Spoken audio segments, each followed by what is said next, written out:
Welcome dear students. MGCI के YouTube channel पर fighter 2.0 batch में आप सभी का स्वागत है।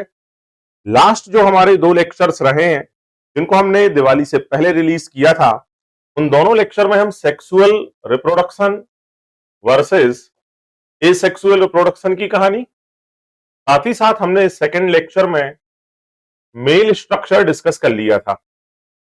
आज उसी मेल स्ट्रक्चर को भी हम आगे डिस्कस करेंगे, साथ ही साथ फीमेल स्ट्रक्चर को कंप्लीट करेंगे। आइए बिना समय खराब किए लेक्चर को स्टार्ट करते हैं। तो यहां देखें, सबसे पहला है कि जो प्लांट होते हैं उनकी लाइफ साइकिल में 2 स्टेजेस होती हैं, है ना। प्लांट में चाहे वो एल्गी हो, ब्रायो, टेरिडो, जिम्नो, एंजियोस्पर्म कोई भी हो, हर एक की लाइफ साइकिल में 2 स्टेजेस, 2 अवस्थाएं होती हैं। यहां पर मैं ये भी बता दूं आपको कि हम यहां इस चैप्टर में केवल और केवल एंजियोस्पर्म को डिस्कस कर रहे हैं। जब हम प्लांटी पढ़ेंगे, प्लांट किंगडम पढ़ेंगे, उस समय एल्गी से लेके जिम्नोस्पर्म तक का बड़ा ही डिटेल स्टडी हम वहां करने वाले हैं। बट यहां पर यदि हम देखें तो जो 2 स्टेज होती हैं उसमें एक का नाम है गेमिटोफाइट और दूसरी स्टेज जो रहेगी वो रहेगी स्पोरोफाइट। बेटा गेमिटोफिटिक जो स्ट्रक्चर है वो हैप्लॉइड होता है, जबकि स्पोरोफिटिक स्ट्रक्चर डिप्लॉइड होता है। गेमिटोफिटिक स्ट्रक्चर के अंदर गैमीट प्रेजेंट होते हैं। अब मान लेते हैं यहां पर हम सर्किल बनाते जाते हैं, सर्किल ए, एक सर्किल इस तरह से बना दिया बी, एक सर्किल यहां अंदर की ओर बना दिया सी, और यहां पर प्रेजेंट है गैमीट। बोले सर गैमीट तो अब बी के अंदर भी आ रहा है, ए के अंदर भी है, सी के अंदर भी है, तो हम गेमिटोफाइट किसको माने? तो नियरेस्ट स्ट्रक्चर को ही गेमिटोफाइट माना जाएगा। जिसने गैमीट को अपने अंदर एनक्लोज कर रखा होगा, बंद कर रखा होगा, उस नियरेस्ट स्ट्रक्चर को ही हम गेमिटोफाइट मानेंगे। ये डेफिनेशन जरूर याद रखना। इसी डेफिनेशन से फीमेल में हमें पता चलेगा कि embryo sac is a gametophyte, पूरा का पूरा ओव्यूल गेमिटोफाइट नहीं है। देखें एक बार बता देता हूं यहां स्ट्रक्चर। जैसे ये एम्ब्रियो सैक है, उसके चारों तरफ ये स्ट्रक्चर, यहां पर ये इंटेगुमेंट आ जाएंगे इस तरह का। भाई यहां पर एक सेल प्रेजेंट है जो हमारी फीमेल गैमीट है, तो अब हम गेमिटोफाइट किसको माने? इस पूरे ओव्यूल को माने, इस न्यूसेलस को माने, या इस एम्ब्रियो सैक को माने? तो जो सबसे नियरेस्ट स्ट्रक्चर हमारे गैमीट को एनक्लोज करेगा, उसको कवर करके रखेगा, उसे सुरक्षा प्रदान करेगा, उसे हम मान लेंगे गेमिटोफाइट। ठीक है, डेफिनेशन है कॉम्पिटेटिव एग्जाम में क्वेश्चन लगाने के लिए। ठीक है भाई, गेमिटोफाइट हैप्लॉइड होते हैं, ये गैमीट को प्रोड्यूस करते हैं, एक ऐसा याद रख लें। दूसरा याद कर लें कि इनके अंदर गैमीट प्रेजेंट होता है। अब जब प्रेजेंट की बात आती है तो ये इस तरह से यदि बना आ जाए, सी ए बी में से गेमिटोफाइट कौन है, फिर आंसर होगा सी। बिल्कुल यही स्ट्रक्चर है, ये सी, इसको मैंने मान लिया है ए और इसे मैंने मान लिया है बी। तो सी ए बी में से गेमिटोफाइट कौन रहेगा? सी रहेगा, which is our embryo sac, है ना। फिर बात करें स्पोरोफाइट की। बेटा ये डिप्लॉइड स्ट्रक्चर है जिससे स्पोर बनते हैं, है ना। इन स्पोर से ही आगे चल के गेमिटोफाइट का डेवलपमेंट हो जाता है। और आगे चले तो यदि बात करें पॉलन ग्रेन की, पॉलन ग्रेन कुछ और नहीं, ये मेल गेमिटोफाइट को रिप्रेजेंट करेगा, नर युग्मकोद्भिद ही है। यदि हमें ऐसा ध्यान हो, इस तरह से हमने एंथर की संरचना पढ़ी थी, जिसमें जो 4 कक्ष थे, हर एक के अंदर माइक्रोस्पोर मदर सेल प्रेजेंट थी। इस माइक्रोस्पोर मदर सेल में हमने मियोसिस करवाया था और मियोसिस के द्वारा हैप्लॉइड माइक्रोस्पोर पैदा हुए थे। ये जो हैप्लॉइड माइक्रोस्पोर या ये जो हैप्लॉइड लघु बीजाणु यहां पर पैदा हुआ था, ये था first cell of male gametophyte. हमारे नर युग्मकोद्भिद की ये प्रथम कोशिका थी और इसी प्रथम कोशिका का यहां पर होने वाला है डेवलपमेंट, इसका ही चलेगा यहां पर विकास। इसलिए मैंने यहां पर मेल गेमिटोफाइट की 3 स्टेजेस, 3 अवस्थाएं आपको लिख कर दी हैं। सबसे पहली है इमेच्योर मेल गेमिटोफाइट या अपरिपक्व नर युग्मकोद्भिद। बेटा अपरिपक्व उसको कहते हैं जो जस्ट फॉर्म हुआ है, जो जस्ट अभी अभी निर्मित हुआ है। जैसे माइक्रोस्पोर मदर सेल में जब मियोसिस हुआ, मियोसिस से जो हैप्लॉइड माइक्रोस्पोर बना, वो हैप्लॉइड माइक्रोस्पोर हमारे मेल गैमेटोफाइट की इमेच्योर स्टेज को प्रदर्शित करेगा।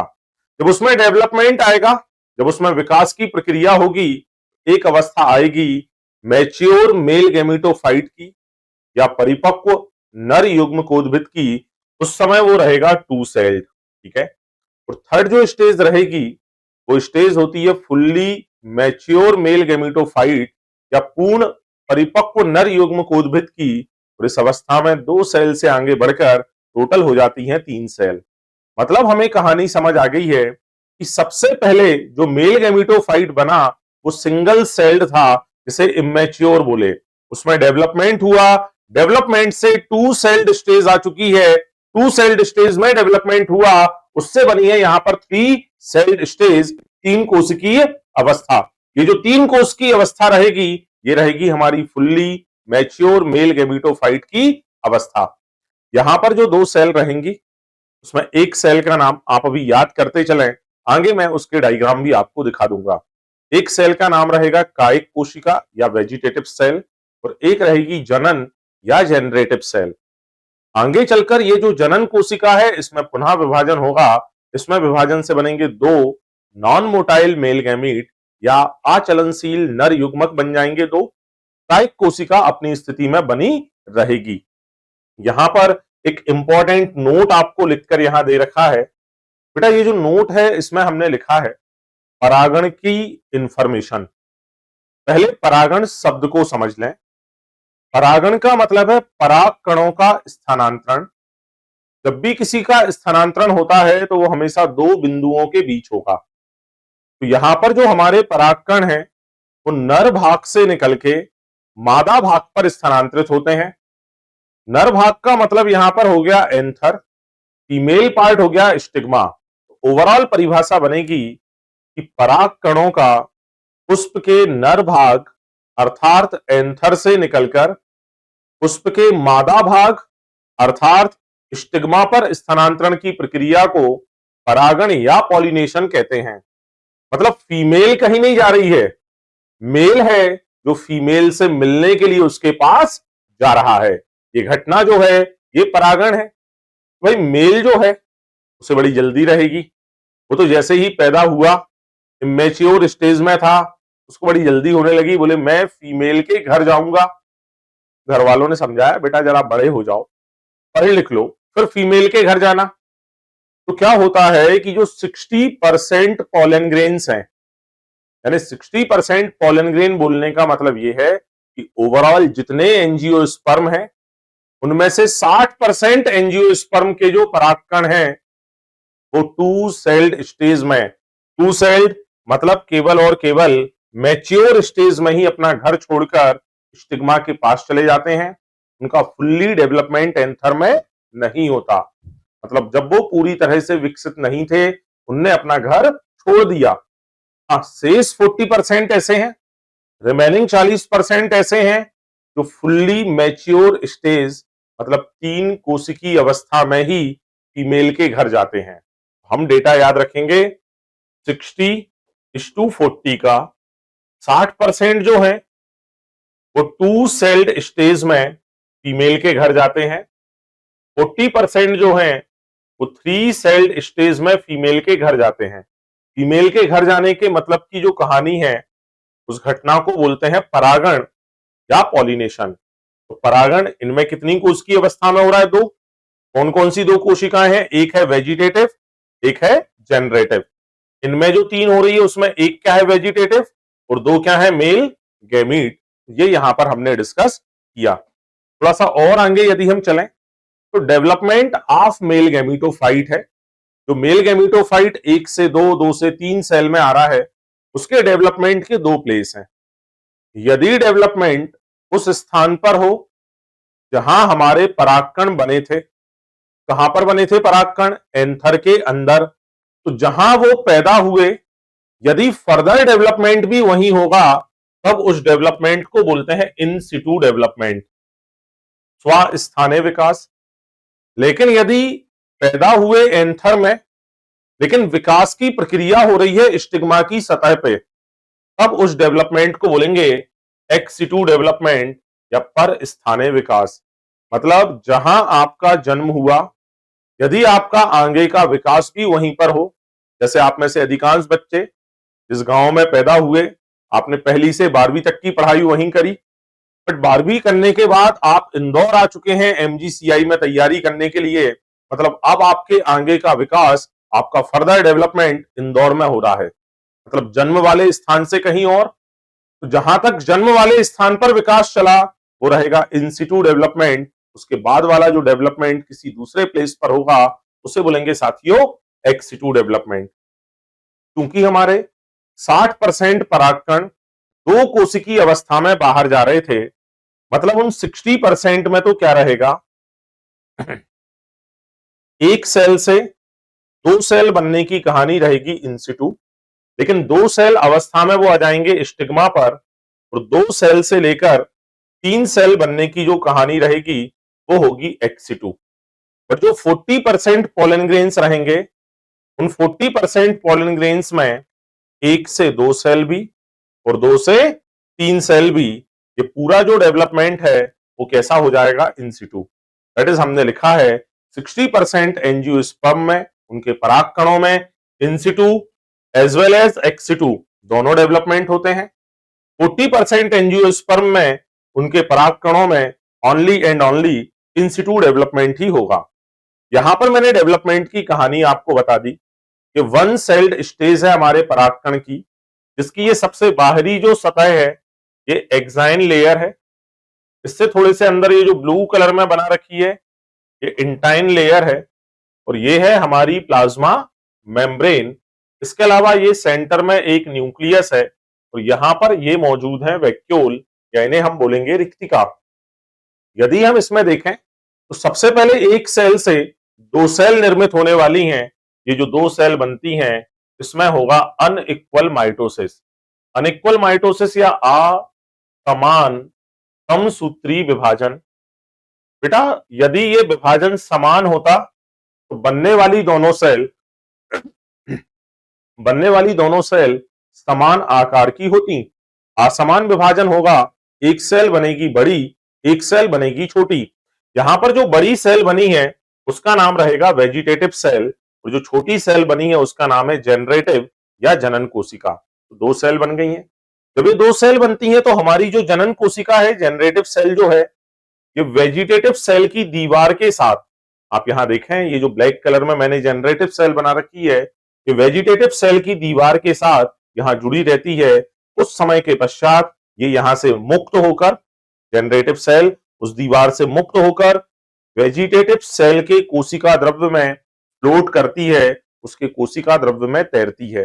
ये क्वेश्चन पेपर में आ जाता है कि जनन कोशिका वेजिटेटिव के कोशिका द्रव्य में तैरती है अथवा वेजिटेटिव कोशिका जनन कोशिका के कोशिका द्रव्य में तैरती है। तो याद रखना, तैरेगी हमेशा छोटी, इसमें बड़ी के कोशिका द्रव्य में, तो छोटी है जनन कोशिका। तो याद रखें जनन कोशिका हमारी जो वेजिटेटिव सेल है उसके कोशिका द्रव्य में तैरती रहती है। तो यहां पर ये माइटोसिस होने के बाद अब जनरेटिव सेल में होगा इक्वल माइटोसिस। मतलब हमें समझ आ गया, वन सेल जो थी इससे टू सेल बनने के लिए अनइक्वल माइटोसिस हुआ। टू सेल से टी सेल बनने के लिए यहां जो दो सेल थी, एक का नाम है वेजिटेटिव सेल और एक का नाम है जनरेटिव सेल। तो ये जो जनरेटिव सेल है इसमें हो गया इक्वल माइटोसिस, जिससे यहां पर बन गए हैं दो नॉन मोटाइल मेल गैमीट, और ये है हमारी थ्री सेल्ड स्टेज। बेटा यदि ये थ्री सेल्ड स्टेज 40% परागकणों में तो कहां बन जाती है, एंथर के अंदर ही बन जाती है, बट 60% परागकणों में यह अवस्था फॉर्म होती है स्टिग्मा की सतह पर। वहां पर हम डिस्कस करेंगे पराग नलिका की जानकारी, उसकी गति, उसकी वृद्धि। यही इसी लेक्चर में आज हम उसको भी डिस्कस करेंगे, बट बिल्कुल लेक्चर के एंड में जब हम फ्री फॉर्म एपरेटस पढ़ लेंगे। आप लेक्चर में बने रहें, घबराएं ना, फ्ली फॉर्म एपरेटस में अभी आपको समझाने वाला हूं, तंतु रूप समुच्चय आपको समझाने वाला हूं। स्टूडेंट्स, आप अपनी तैयारी लगातार करते रहें, पूरी तरह से फोकस्ड होकर, ठीक है। और जो मैं आपको क्लासरूम में भी बताते रहता हूं, इस ऑनलाइन प्लेटफॉर्म पे भी बता रहा हूं, यदि डेली की पढ़ाई डेली करेंगे तो ही सिलेक्शन होते हैं साथियों। यदि हम लगातार अपने अंदर पढ़ाई का बर्डन लेते जाएंगे, हम डेली की पढ़ाई डेली नहीं करेंगे तो बर्डन आएगा, बर्डन आएगा तो फिर फाइनली हम उसको बहुत अच्छे से पढ़ने वाले नहीं है। एक सिंपल एग्जांपल समझा देता हूं, आप सभी मुझे बताना, अपने अपने घर पर आंसर देना इस चीज का। मम्मी आपको रोज गर्मा गर्म खाना जो बना के देती है, वो खाना तुरंत खाते हो या मम्मी से बोल देते हो कि आज आपने जो बहुत अच्छा खाना बनाया है, 3-4 दिन इसको मेरी थाली में लगा रखा रहने दो, मैं 4 दिन के बाद खाऊंगा या 4 दिन के बाद खाऊंगी। यदि आप मम्मी ने आज जो खाना बनाया है उसको 4 दिन के बाद खाते हैं, तो आप बताएं, आप उस खाने को खाकर स्वस्थ रहेंगे या आप उस खाने को खाकर बीमार हो जाएंगे? जबकि वो खाना बड़ा ही पौष्टिक था, बड़ा ही शक्तिशाली था, बहुत अच्छा स्वादिष्ट भोजन मम्मी ने बनाया था, बट आपने उसे 4 दिन रखकर आपने उसके अंदर बैक्टीरिया वायरस पैदा कर दिए, आपने उस भोजन को विषैला बना दिया। यही तो आप में से अधिकांश छात्र जो हैं वो पढ़ाई के साथ करते हैं। टीचर डेली आते हैं पढ़ाने के लिए, वो आपके लिए जबरदस्त जबरदस्त डिश बनाकर तैयार करके देते हैं, बहुत शानदार यहाँ पढ़ा के जाते हैं, लेकिन आप उसे उस दिन नहीं पढ़ते। आप उसे उस दिन पढ़ते हैं जब बिल्कुल टेस्ट आने वाला होता है कि यार अब इस चैप्टर का टेस्ट है, अब इसको पढ़ लेते हैं। 4 दिन 5 दिन 6 दिन बाद जब उसको हम पढ़ते हैं, अब वो चीज विषैली बन चुकी है। जो समझ आपको उसी दिन आ रहा था, अब वो 6 दिन बाद चीजें समझ आने वाली नहीं है। मेरा आपको यही एक संदेश है, आप डेली की पढ़ाई डेली करें, लगातार रिवीजन करते जाएं, तो हमारा सिलेक्शन कोई नहीं रोक सकता, सिलेक्शन कंफर्म्ड जैसा रहेगा। आइए थोड़े से और आगे चलते हैं। फीमेल स्ट्रक्चर पर आ गए हैं। बेटा जो फीमेल है, जिसे हम गायनोशियम कहते हैं या जायांग कहते हैं, जिसकी जो इकाई है वो इकाई होती है स्त्री केसर। इस स्त्री केसर की संरचना में कितने पोर्शन है साथियों? 3। सबसे ऊपर वाला होता है स्टिग्मा, उससे नीचे की तरफ ये लंबी पतली डंडी जो है वो स्टाइल है, नीचे जो गोल संरचना है वो ओवरी है। बेटा ये जो स्टिग्मा है ये हमारे पराग कणों का अवतरण मंच है। जब पराग कण आते हैं एंथर से, तो सबसे पहले वो फीमेल की स्टिग्मा पर आकर ही लैंड होते हैं। स्टाइल लंबी पतली डंडी है जिसने स्टिग्मा को ओवरी से जोड़ रखा है। ओवरी आधारी फूला भाग है, जिसमें मैंने डायग्राम में भी दिख रहा होगा, प्लेसेंटा बना रखा है मृदूत की कोशिकाओं से, पैरेनकाइमेटस सेल से, और उसके ऊपर यहां पर मौजूद होता है बीजांड या ओव्यूल प्रेजेंट होता है। ये जो हमारी गायनोशियम या स्त्री जनन अंग है, यदि इसमें केवल एक स्त्री केसर है, एक फ्लावर में कितनी स्त्री केसर? एक, तो उसे बोलते हैं एक अंडपी अवस्था। बहुत सारी स्त्री केसर हैं, बहुअंडपी अवस्था। बेटा बहुअंडपी अवस्था में जो स्त्री केसर रहेंगी वो आपस में जुड़ी हुई हो सकती हैं। यदि आपस में जुड़ी हैं तो उसे बोलते हैं युक्तांडपी। स्वतंत्र है तो बोलते हैं व्युक्तांडपी। युक्तांडपी स्थिति में आप याद कर लेना टोमेटो, मस्टर्ड और पेपेवर सोमनीफेरम। एपोकार्पस में याद कर लेना आप रोज, लोटस एंड माइचेलिया। आ रहा है सभी को समझ?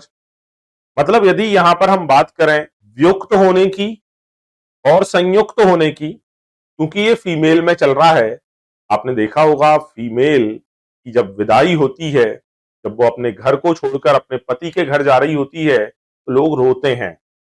उस समय लड़के को ये करना चाहिए, आराम से एक तरफ कुर्सी पे बैठ जाए, सबसे बोल दे, बोले मुझे अभी कोई ऐसी जल्दी नहीं है, पहले आप सब लोग मचल मचल कर रो लो। क्या कर लो आप लोग? मचल मचल कर, अरे मचलते ना लोग, जब लड़की की विदाई होती है बोले मचल भी लो और रो भी लो। तो ये हो गया व्युक्तांडपी अवस्था में। जब फीमेल व्युक्त हो रही है, वियोग अवस्था में आ रही है, तो मचल, रो, लो, माइचेलिया, रोज और लोटस। अरे क्लियर हो रहा है? इस तरह से ये याद रख लें। यहां पर हमें याद रहेगा टोमेटो, मस्टर्ड एंड पेपेवर। पेपेवर यानी कि अफीम, ठीक है। यहां मैंने कुछ डायग्राम भी लगा रखे हैं। जैसे ये तो स्टिग्मा स्टाइल ओवरी का डायग्राम हो गया। ये जो हमारा बी वाला जो डायग्राम है ये है पेपेवर सोमनीफेरम का। आप देखें ये सिनकार्पस स्थिति को दर्शा रहा है, सारी की सारी कार्पल जो है वो संयुक्त हो गई हैं। जबकि ये जो सी वाला जो डायग्राम है ये माइचेलिया को दर्शा रहा है, एपोकार्पस स्थिति को यहां पर दर्शा रहा है। आप देख पा रहे हैं सारी की सारी ये जो कार्पल्स हैं ये यहां पर स्वतंत्र हैं, जबकि ये यहां पर सब कैसी हो रही हैं, आप देखें संयुक्त अवस्था में सारी कार्पल्स आ गई हैं। एपो एंड सिनकार्पस कंडीशन हमने यहां देखी। अब एक जो अंडाशय रहेगा उस एक अंडाशय में बीजांड की संख्या अलग अलग हो सकती है। जैसे गेहूं, धान और आम, इनके एक अंडाशय में केवल एक बीजांड होता है। जबकि बात करें पपीता, तरबूज और आर्किड की, ठीक है, आपने पपीता खाया है, तरबूज भी खाया है, आर्किड यदि देखा हो तो आप पाएंगे कि उसके एक फल के अंदर बहुत सारे बीज निकलते हैं। बहुत सारे बीज बने कैसे, हम जानते हैं निषेचन के पश्चात ओवरी या अंडाशय ये बदल जाता है फ्रूट में, और इसी निषेचन के पश्चात जो ओव्यूल है वो बदल जाता है सीड में। तो हमें पता है पपीता, तरबूज, आर्किड में बहुत सारे सीड मिलते हैं, मतलब उसके एक अंडाशय में बहुत सारे बीजांड थे। गेहूं, धान, आम, एक अंडाशय में केवल और केवल एक बीजांड हमें देखने को मिलेगा। यहां देखें हम आ गए हैं मेगा स्पोरेंजिया पे या गुरु बीजाणुधानी पर। बेटा ये जो गुरु बीजाणुधानी है इसकी संरचना में सेंटर में हमें एक संरचना मिलती है, इस संरचना को बोलते हैं एम्ब्रियो सैक। इस एम्ब्रियो सैक के चारों तरफ ये जो सेल्स मिल रही हैं, आप डायग्राम यहां भी देखते चलें, यहां पर मैं आपके सामने बना भी देता हूं। यहां पर जो सेल्स मिलती हैं ये है न्यूसेलस की सेल्स, और इन न्यूसेलस की सेल्स को कवर करते हुए यहां पर प्रेजेंट होते हैं अध्यावरण या जिन्हें हम बोलते हैं इंटेगुमेंट। आप यहां एक और चीज देख पा रहे होंगे, अध्यावरण ने पूरे के पूरे बीजांड को घेर कर रखा है, परंतु एक बिंदु पर अध्यावरण यहां पर क्या है, एब्सेंट दिखाई दे रहा होगा सभी को। ये पॉइंट रहेगा हमारा माइक्रोपाइलर एंड या बीजांड द्वारी सिरा। इसके विपरीत ओर को बोलते हैं चैलेजल एंड या निभागीय सिरा, ठीक है। ये रहेगा हमारा बीजांड व्रंत या इसको बोलते हैं फ्यूनिकल। फ्यूनिकल बीजांड की ये जो बॉडी है, इस बॉडी के इस बिंदु पर यहां जुड़ा है। तो बीजांड के शरीर का VIMP परिभाषाओं में से एक हाइलम की परिभाषा है, बीजांड के शरीर का वह बिंदु जहां आकर हमारा फ्यूनिकल जुड़ता है, फ्यूनिकल अटैच होता है, उसे बोलते हैं हाइलम। ये हो गया आउटर इंटेगुमेंट, बाह्य अध्यावरण, इनर इंटेगुमेंट, आंतरिक अध्यावरण। ये है यहां पर न्यूसेलस या बीजांड काय। ये जो बीजांड काय है ये बीजांड के शरीर का सबसे मुख्य हिस्सा है। इसकी कोशिकाओं में खाद्य पदार्थ की प्रचुरता होती है, ये यहां पोषण देने का काम करेगा। जैसे मेल स्ट्रक्चर यदि आपको याद है जो हमने पढ़ा है, इस मेल में हमने मिडिल लेयर और टेपिटम पढ़ी थी। टेपिटम भोजन दे रही थी, मिडिल लेयर के पास में भोजन का स्टोरेज मौजूद था, ठीक है। यहां पर भोजन का स्टोरेज मौजूद है किसके पास में, न्यूसेलस का। वे विकसित हो रहे भ्रूण कोष एम्ब्रियो सैक को पोषण प्रदान करेगा। ये हमारा एम्ब्रियो सैक है जिसमें यहां पर 2 और एक 3 सेल, यहां भी 3 सेल, सेंटर में 2 न्यूक्लियस, ये हैं 2 पोलन न्यूक्ली, ठीक है। ये यहां पर 2 पोलन न्यूक्लियस प्रेजेंट हैं, ठीक है। यहां पर ये जो 2 सेल है नीचे वाली, इन्हें बोलते हैं सहायक कोशिकाएं। इन सहायक कोशिकाओं के अंदर एक कोशिकीय स्थूलन पाया जाता है, जो अलग से यहां बना के दिखा रहा हूं। जैसे ये सहायक कोशिकाएं थी, इनके अंदर एक तरह का कोशिकीय स्थूलन प्रेजेंट होता है। इस स्थूलन को बोलते हैं फ्लीफॉर्म एपरेटस, तंतु रूप समुच्चय। बेटा ये जो फ्लीफॉर्म एपरेटस है ना, ये हमारी पराग नलिका को गाइड करता है कि वास्तव में उसे किस दिशा से बीजांड के भ्रूण कोष में प्रवेश करना है, किस दिशा से उसे अंड कोशिका के पास आना है। ये गाइडर है हमारी पराग नलिका का, जिसे हम बोलते हैं फ्लीफॉर्म एपरेटस, जो सहायक कोशिकाओं में प्रेजेंट होता है। यहां पर सहायक कोशिकाओं के बीच में एक सेल मिलेगी इसे बोलते हैं अंड कोशिका या इसको बोलते हैं एग सेल। चेलिजल एंड पर 3 कोशिकाएं मौजूद हैं। इन तीनों कोशिकाओं को बोला जाता है एंटीपोडल सेल या प्रतिमुख कोशिका। ये 2 हैं हमारे पोलर न्यूक्ली सेंट्रल सेल के अंदर। इस तरह से टोटल यहां 7 सेल हैं और 8 न्यूक्लियस हैं। 7 कोशिकी 8 केंद्र की अवस्था यहां पर हमने देखी। ठीक है, यदि हम आगे चलें तो यहां पर अब मैं आपको पढ़ा रहा हूं mega sporogenesis and mega gametogenesis. कितनी चीजें पढ़नी है हमें यहां पर? 2। एक का नाम रहेगा मेगा स्पोरोजेनेसिस। मेगा स्पोरोजेनेसिस मतलब गुरु बीजाणु का फॉर्मेशन होगा। और दूसरा हम पढ़ेंगे मेगा गैमेटोजेनेसिस, मतलब यहां पर फीमेल गैमेटोफाइट, मेगा गैमेटोफाइट पढ़ेंगे। ये पढ़ने से पहले एक और चीज सीखना, प्लांट में जो हमारा मेल होता है इसको रिप्रेजेंट करने के लिए जो टर्म आती है वो होती है माइक्रो। फीमेल को रिप्रेजेंट करने के लिए जो टर्म होती है वो टर्म होती है मैक्रो। एक शब्द कौन सा है? माइक्रो। एक शब्द कौन सा है? मैक्रो। या फिर फीमेल के लिए एक और शब्द याद रखना, मैक्रो या मेगा। हिंदी में इसको लघु, इसको गुरु। फीमेल की कोई भी संरचना है, एक को लघु और एक को गुरु हमने यहां पर नाम दे रखा है। तो मेगा स्पोरोजेनेसिस मतलब गुरु बीजाणु का जनन होगा, गुरु बीजाणु का फॉर्मेशन होगा। तो न्यूसेलस से मेगा स्पोर के निर्माण की प्रक्रिया को मेगा स्पोरोजेनेसिस कहेंगे। अब ध्यान से पहले डायग्राम से देखते चलना बेटा। वो जो फर्स्ट डायग्राम में बहुत बड़ा कोशिकाओं का पुंज हमने बना रखा है वो अविभेदित कोशिका पुंज है। अविभेदित बोल रहा हूं, अनडिफरेंशिएट कह रहा हूं। आप गलती से इसका मतलब ये ना निकाल लेना कि इन कोशिकाओं में विभाजन नहीं होता, ऐसा मत सोच लेना। अविभेदित होने का मतलब है, अनडिफरेंशिएट होने का मतलब है अभी इन कोशिकाओं के पास अपना कोई परमानेंट फंक्शन नहीं है, ये अभी सेल डिवीजन करेंगी, मतलब इन कोशिकाओं में विभाजन की क्षमता उपस्थित रहेगी। तो जो अविभेदित सेल होती है ना, उनमें विभाजन की क्षमता क्या रहेगी साथियों? उपस्थित रहने वाली है। यहां पर हमें 2 तरह की सेल्स देखने को मिल रही हैं।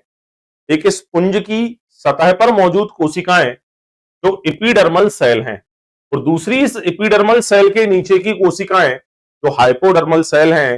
बेटा एपिडर्मल सेल से बनेगा अध्यावरण या इंटेगुमेंट, और अध्यावरण जिस बिंदु पर नहीं होगा उसे बोलेंगे माइक्रोपाइल एंड, विपरीत को बोलेंगे चेलिजल एंड। माइक्रोपाइल एंड की ओर कोई एक सेल, कौन सी वाली? वो भी हाइपोडर्मल सेल ग्रोथ करेगी, अपने आकार में वृद्धि करेगी, और उस सेल को हम बोलना स्टार्ट कर देंगे MMC, megaspore mother cell, गुरु बीजाणु मात्र कोशिका। इस गुरु बीजाणु मात्र कोशिका में मियोसिस होने से 4 गुरु बीजाणु बनेंगे जो होते हैं अगुणित। लेकिन इनमें से माइक्रोपाइलर एंड वाले 3 गुरु बीजाणु नष्ट हो जाते हैं। केवल चेलिजल एंड पर बचता है एक फंक्शनल मेगा स्पोर या एक क्रियात्मक गुरु बीजाणु।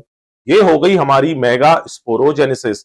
अब ये जो क्रियात्मक गुरु बीजाणु है, इस क्रियात्मक गुरु बीजाणु या फंक्शनल मेगा स्पोर से हमें यहां पर मेगा गैमेटोफाइट का डेवलपमेंट करना है।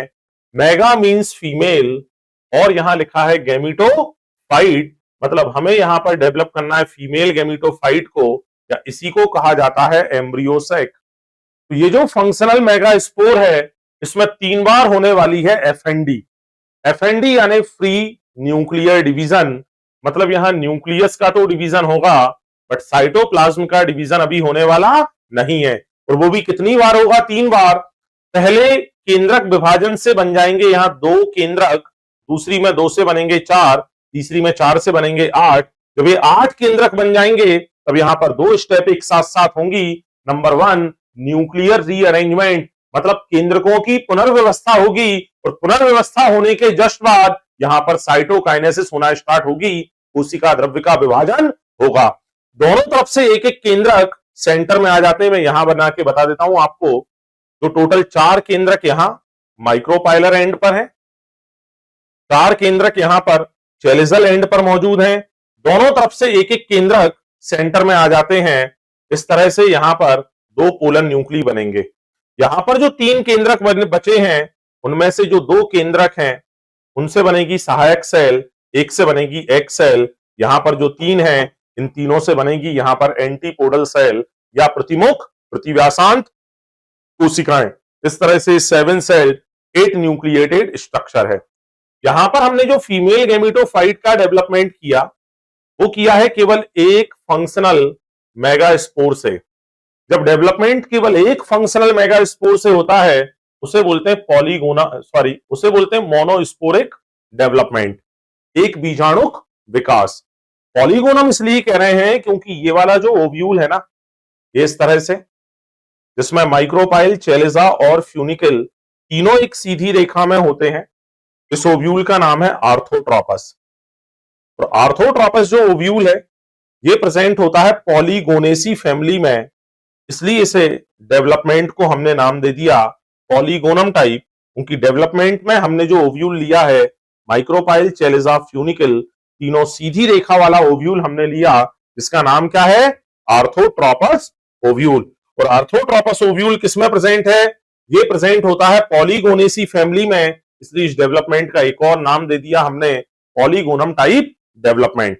तंतु रूप समुच्चय का काम मैं ऑलरेडी आपको पहले ही बता चुका हूं।